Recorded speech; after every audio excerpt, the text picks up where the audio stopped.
Salam sejahtera. Utama TVS bersama saya Ruben Gomez. Dan saya Akmal Saleh. Ini antara paparan utama malam ini.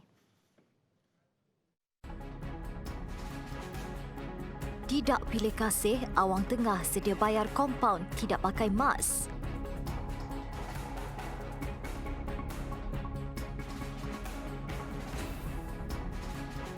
Jamuan berbuka puasa, moreh atau sahur di masjid dan surau adalah dilarang.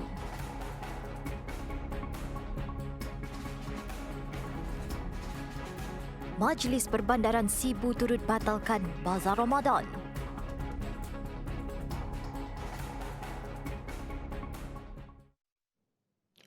Bukan sahaja rakyat, namun pemimpin kita sendiri akan dikompaun sekiranya didapati tidak mematuhi prosedur operasi standard yang ditetapkan.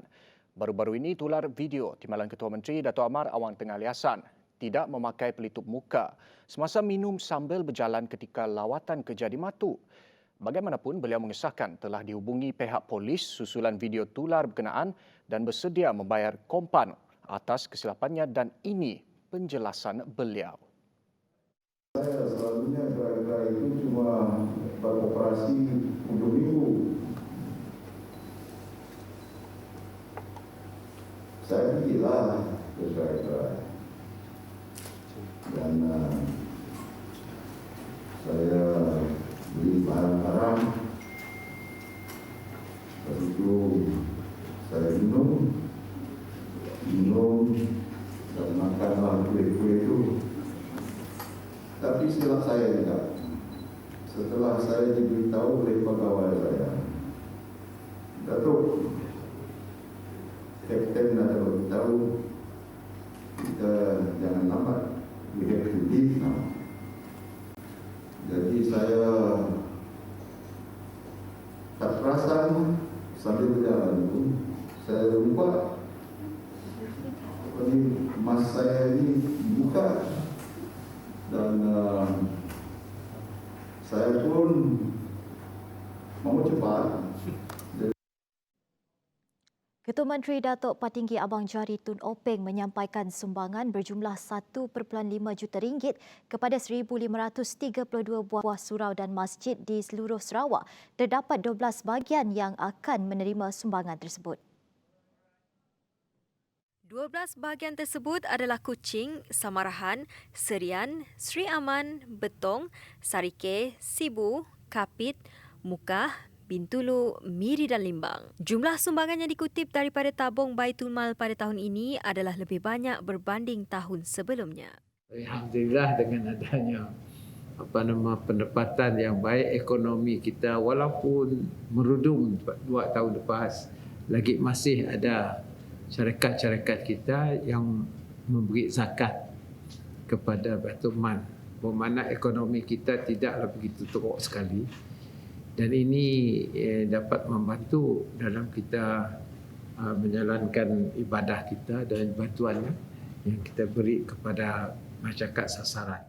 Sementara itu, pihak masjid dan surau diminta untuk memanfaatkan ruang bagi membolehkan jemaah menunaikan solat tarawih pada tahun ini. Namun, sebarang aktiviti di surau dan masjid selepas jam 10 malam dinasihat untuk tidak diadakan. Sebarang jamuan berbuka puasa, moreh atau sahur adalah dilarang untuk dianjurkan di semua masjid serta surau sepanjang Ramadan ini. Perkara berkenaan disahkan oleh Menteri Muda di Jabatan Ketua Menteri Hal Ehwal Islam dan DBKU, Datuk Dr. Abdul Rahman Junaidi.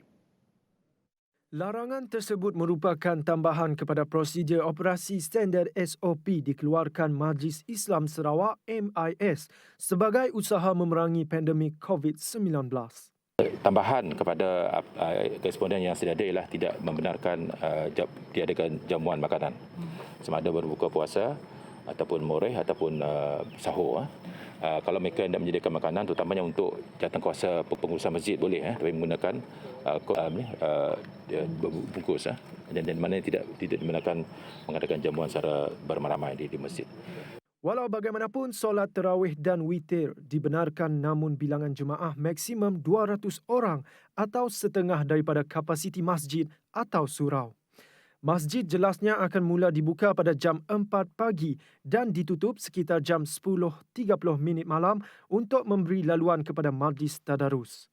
Sementara itu, mengulas mengenai pembatalan Bazar Ramadan di kawasan pentadbiran Dewan Bandaraya Kuching Utara DBKU, tiada halangan kepada mana-mana peniaga yang ingin menjual makanan di kawasan kediaman mereka.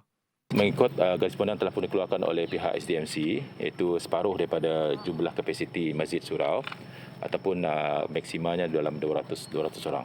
Tapi yang pentingnya kita minta supaya pihak Jawatankuasa Pengurusan Masjid dan Surau menyediakan tempat khas untuk sejadah-sejadah yang disusun, tidak kurang pada 1 meter jaraknya. Dan hari ini kita telah cadangkan satu cara yang baru, iaitu kita memberi nombor pada setiap sejadah yang ada, supaya apabila jemaah datang mereka diberi nombor dan mereka berada di tempat nombor sejadah yang ada. Baik, selepas pembatalan beberapa bazar Ramadan di daerah Kuching, kini daerah Sibu juga telah membuat keputusan yang sama, mengambil kira faktor keselamatan. Majlis Perbandaran Sibu memutuskan untuk membatalkan bazar Ramadan dataran Tun Tuanku Bujang Fasa 2. Timbalan Pengerusi Majlis Perbandaran Sibu Bujang Abdul Majid berkata langkah tersebut diambil melihat kepada kes jangkitan COVID-19 di daerah berkenaan yang masih membimbangkan. Sedangkan kalau biasanya, kalau bazar Ramadan diadakan, pelanggan ataupun pengunjung akan datang berpusu-pusu. Oleh kerana demikian, menyebabkan distancing, penjaraan dan juga pergaulan susah dikawal. Bagaimanapun, bazar Ramadan di Pelangi Food Kiosk di Kampung Nangka dan Bandung Walk akan tetap diteruskan. Ini kerana dua kawasan tersebut medan berniaga yang beroperasi seperti hari-hari biasa dan pengunjung serta peniaga harus mematuhi SOP yang ditetapkan. Bagi penduduk pula, mereka menyifatkan ia sebagai tindakan yang wajar bagi mengekang penularan COVID-19 terutama di Bandar Sibu. Jadi saya rasa tindakan yang terbaik ialah kita batalkan dulu. Kalau keadaan sudah reda baru boleh ditimbangkanlah. Ya. Alhamdulillah lah, kalau tutup takut kluster nanti bertambah kluster bazar Ramadan lagi apa semua. Better tutup daripada pembukaan. Disebabkan penyakit kini tu makin meningkat dari hari ke hari. Sementara itu, pada masa yang sama, Majlis Bandaraya Miri juga turut mengambil keputusan untuk tidak melangsungkan Bazar Ramadan pada tahun ini. Perkara berkenaan disahkan oleh Datuk Bandar Miri Adam Yee Siu Seng, memandangkan kes di bandaraya berkenaan masih pada tahap membimbangkan. The condition is still quite bad, and we think if this Bazar Ramadan is to proceed, it may lead to further spreading of this COVID-19. Bagaimanapun, beliau menggalakkan para peniaga yang aktif berniaga di Bazar Ramadan untuk melangsungkan penjualan atas talian menggunakan platform e-Bazar. It is also to help people to continue with the normal practice of the Ramadan. So to continue that, we encourage people to move to this what we call the e-Bazaar. E-Bazaar is like a GrabFood and Food Panda, for home delivery. This was already in practice last year and was very successful. Projek pembesaran Terminal Bako mengutamakan ciri keselamatan selain memberi keselesaan kepada pengunjung dan manfaat yang besar kepada penduduk setempat. Menteri Pengangkutan Datuk Lee Kim Shin berkata kemudahan tambahan ini akan meningkatkan lagi kehadiran pengunjung di mana penduduk setempat berpeluang untuk meningkatkan pendapatan dengan mempelbagaikan produk jualan mereka. Ini adalah satu projek yang memanglah sangat penting dan berfaedah kepada para pengusaha bot di sinilah, kerana mereka adalah terlibat juga dalam lancongan. Bot-bot yang ada di sini memanglah khas kebanyakannya untuk membuat pelancong-pelancong. Kesemua pengusaha bot di kawasan berkenaan perlu berdaftar di bawah Lembaga Sungai-Sungai Sarawak dan mempunyai lesen bot serta mendapat pendedahan dengan kursus-kursus tertentu. Pembantu Kontroler Wilayah 1 Kuching, Julaihi Syamad berkata, sebagai agensi penguatkuasa, Lembaga Sungai-Sungai Sarawak akan memastikan jaminan keselamatan selain mematuhi prosedur operasi standard SOP yang telah ditetapkan. Dengan adanya sistem terminal yang baru ini, Lembaga Sungai akan berusaha untuk memastikan fasilitis kita berada di dalam keadaan yang memuaskan pelanggan kita. Maksudnya kita akan memastikan terminal kita berada dalam keadaan yang bersih, selamat untuk digunakan oleh penumpang. Jadi kita nak meningkatkan imej Kerajaan Negeri Sarawak melalui perkhidmatan. Sementara itu, rata-rata peniaga setempat meluahkan rasa syukur dengan projek tambahan terminal Bako ini. Ada yang menyifatkan projek tambahan ini memberi banyak kemudahan kepada penduduk setempat. Kami senang untuk memasarkan produk yang dijual di sekitar penduduk Kampung Bako tu lah. Seperti cencaluk, bubuk-bubuk, sayur-sayuran, buah-buahan, lacan, cencaluk kami tadi dan sebagainya lah. Senang sikit kami nak mempromosikan produk tempatan. Macam pemunggahan ikan senang, orang nelayan senang untuk singgah di pangkalan. Pasal senanglah untuk orang kampung. Semua baiklah. Sebanyak RM1 juta peruntukan tambahan telah diluluskan Kerajaan Negeri Sarawak melalui Jabatan Pertanian Negeri untuk membantu para petani di kawasan Dewan Undangan Negeri Dun Kakus.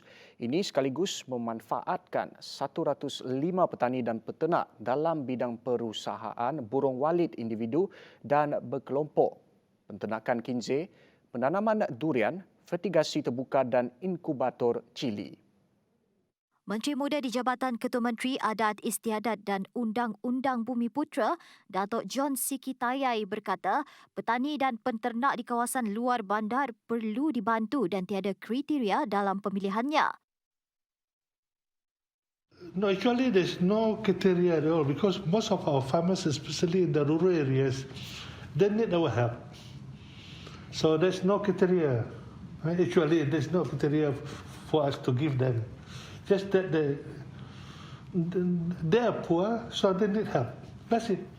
Ujar beliau lagi, dengan adanya peruntukan tambahan tersebut akan membantu para petani dan penternak untuk terus berusaha mengembangkan perusahaan mereka dan menjana pendapatan lebih tinggi. I'm sure this will help a lot, From one day ini boleh membantu mereka untuk menaikkan income mereka dari jualan dan sebagainya. Sebab kalau kita lihat, all this one in terms of food, makanan. Jadi seperti kita faham, kita masih import makanan, still a lot. Setiap petani dan penternak akan menerima antara 3 sehingga RM200,000 mengikut jenis perusahaan dan peruntukan yang diluluskan bagi setiap bidang perusahaan. Beralih ke perkembangan COVID-19.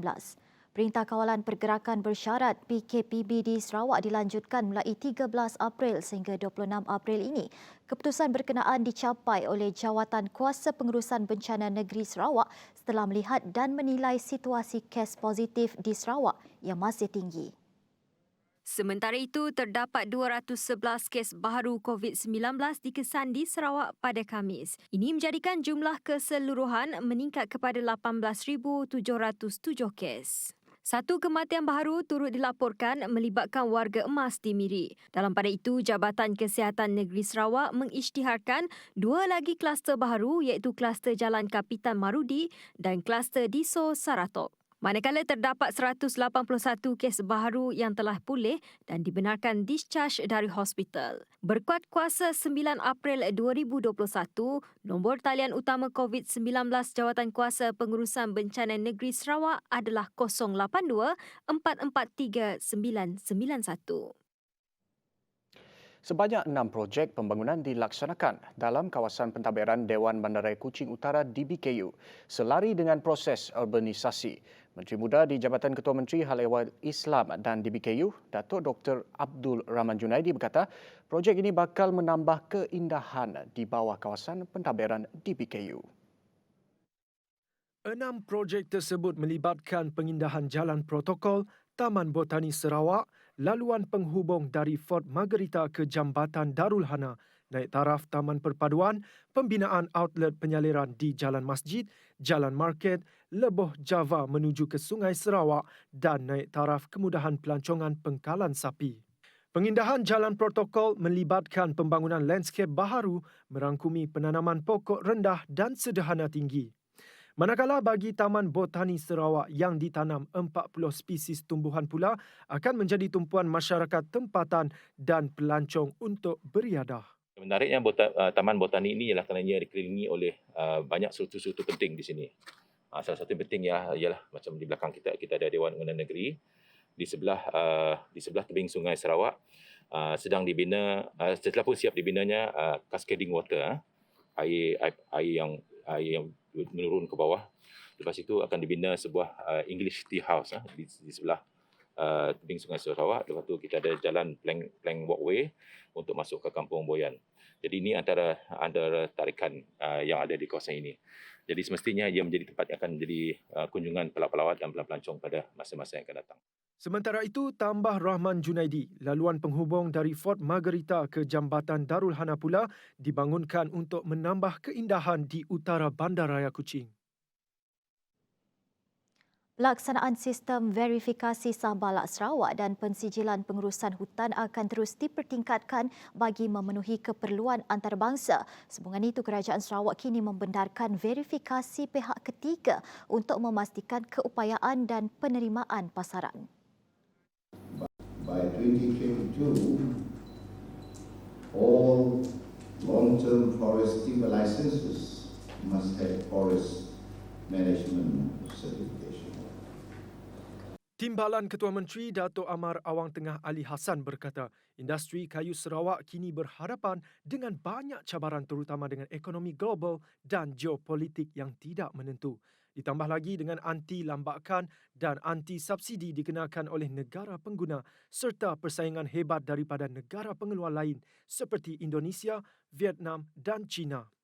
Demi kelangsungan jangka panjang sejajar dengan Pelan Induk Industri Perkayuan, perancangan masa hadapan industri kayu Sarawak untuk mentransformasikan pengurusan perniagaannya perlu diperluaskan. Justeru pengusaha industri kayu di negeri ini tidak boleh terus bergantung kepada hutan semula jadi semata-mata. Malah boleh menggunakan kayu daripada penanaman hutan dan terlibat dalam aktiviti hiliran tambah nilai seperti perabot, produk perkayuan, membangunkan industri 4.0 bagi meningkatkan daya saing. Di bawah Pelan Tindakan Ekonomi Sarawak SEAC, kerajaan menetapkan sasaran perolehan ekspor bernilai RM8 bilion bagi kayu dan produk perkayuan menjelang 2030. At the same time, they must also explore new markets beyond the existing traditional.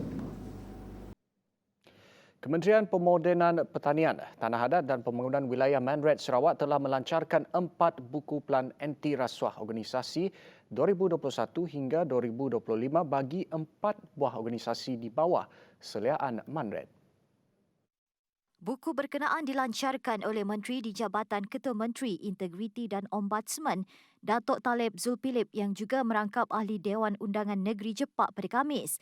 Menurut Datuk Talib Zulkifli, buku ini adalah untuk mewar-warkan komitmen atasan Manred dalam menangani dan membendung gejala rasuah di samping meningkatkan nilai-nilai integriti dalam kalangan penjawat awam. Saya ingin mengucapkan setinggi-tinggi penghargaan kepada Kementerian Pemodenan Pertanian, Tanah Adat dan Pembangunan Wilayah Manred kerana telah sudi menjemput saya untuk meresmikan pelancaran buku OACP bagi 4 buah organisasi di bawah seliaan Madrid, termasuk OACP Madrid sendiri. Tambah beliau lagi, 4 naskah buku ini terdiri daripada Kementerian MANRED dan sebuah jabatan di bawah seliaan MANRED iaitu Jabatan Perkhidmatan Veterina Sarawak dan 2 buah agensi iaitu Lembaga Penyatuan dan Pemulihan Tanah Sarawak atau SALCRA. Pada masa yang sama, pelancaran buku tersebut bertepatan dengan usaha kerajaan negeri ke arah pematuhan Pekeliling Integriti Negeri Sarawak bilangan 1 tahun 2020 mengenai pelaksanaan OACP oleh semua kementerian, pentadbiran, bahagian, jabatan dan badan-badan berkanun negeri Sarawak.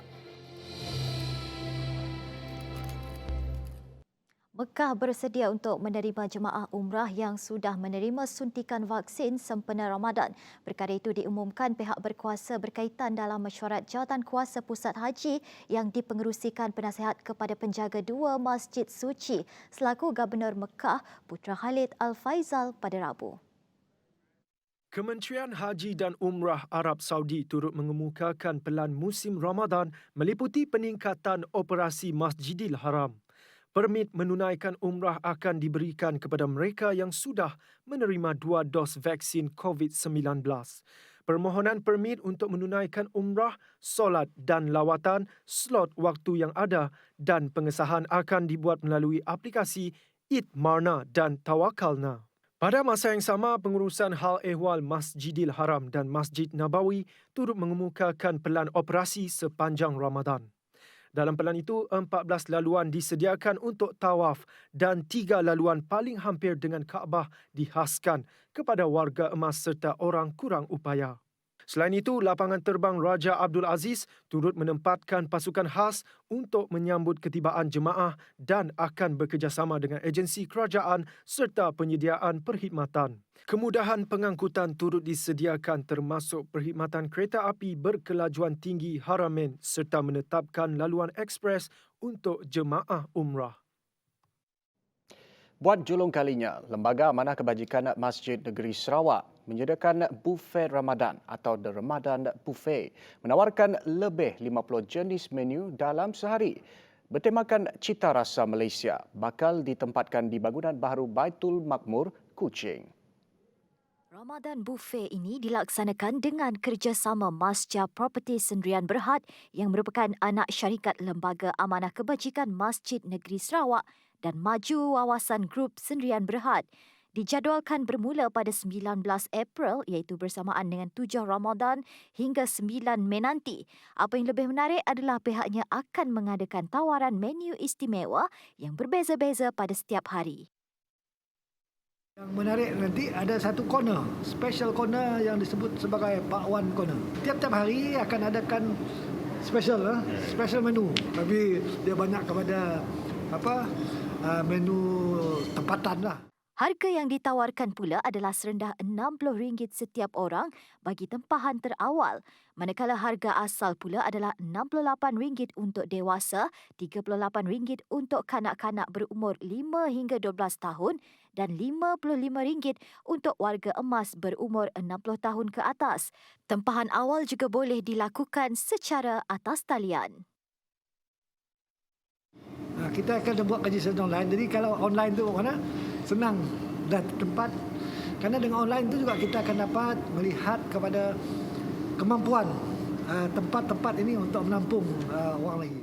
Lokasi jamuan buffet itu bertempat di tingkat 5 Baitul Makmur 2 dengan kapasiti seramai 200 orang pengunjung sahaja dibenarkan dalam satu masa. Ramadan Buffet terbuka kepada umum bermula dari jam 3 petang hingga 10 malam. Tempahan awal boleh dilakukan di talian 017 393 209 bermula sekarang. Dalam pada itu, orang ramai diminta untuk mematuhi prosedur operasi standard yang telah ditetapkan seperti mendaftar maklumat diri, mengambil suhu dan mencuci tangan sebelum memasuki tempat jamuan. Baik, bermula pada tahun 1970-an, Lee Fahmi masih lagi relevan hingga ke hari ini apabila ia membawa satu inovasi terbaru untuk mengeluarkan pelbagai produknya. Connie Grace ada perinciannya. Baik, sebut saja laksa Sarawak, pastinya anda akan membayangkan kepekatan kuahnya yang dihirup bersama isi ayam dan juga ditemani bersama dengan rasa masam, perahan limau di atasnya. Dan pernah tak anda terfikir jika laksa Sarawak ini dijadikan sebagai keropok? Ikuti saya Connie Grace untuk laporan keropok laksa Sarawak.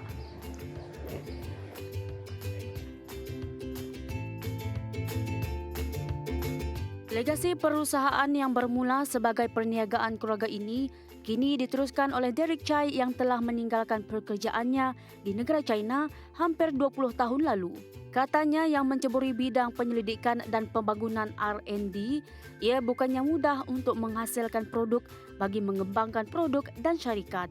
Derek menambah menghasilkan keluaran terbaru memerlukan masa selain meletakkan standard atau kualiti barangan tempatan yang mematuhi standard atau piawaian SIRIM sebagai bukti produk mereka bermutu tinggi untuk memenuhi cita rasa pembeli. I think the laksa is the quite famous and quite popular food in Sarawak. So our company Lifami, we started to make this laksa bihun a few years before, and it was quite acceptable by the consumer, and the response was very good. So I think why not? We also make the laksa keropok, 2 years before. So actually I started this try this R&D, this laksa keropok quite few years already, but it wasn't work out well. So we keep trying. We kept trying this making this laksa keropok, and so 2 years before, so we keep trying to R&D every time. So finally it came out quite crispy and quite tasty. So we start to launch this laksa keropok. Selain di Sarawak, keropok laksa Sarawak ini sudah berada di pasaran global seperti China dan Singapura. Now we are main focus in Sarawak. We also selling at Sabah. And the response for the laksa keropok is quite good. So some of them bought our product, laksa keropok, and they courier themselves to West Malaysia and Singapore. Baik, itu sahaja laporan untuk malam ini. Aplikasi Anak Sarawak, ciptaan bersama syarikat Takwa Tech dan Serba Dinamik merupakan platform untuk mendapatkan berita tempatan dan perkembangan terkini di Sarawak. Betul. Aplikasi tersebut telah dilancarkan pada Rabu di Play Store dan App Store, manakala perasmiannya telah dilangsungkan pada hari ini di Serba Digital Kota Semerahan, Ruben, dan paparannya untuk menutup tirai utama TVS malam ini. Saya Akmal Saleh dan saya Ruben Gomez. Salam hormat dan selamat malam.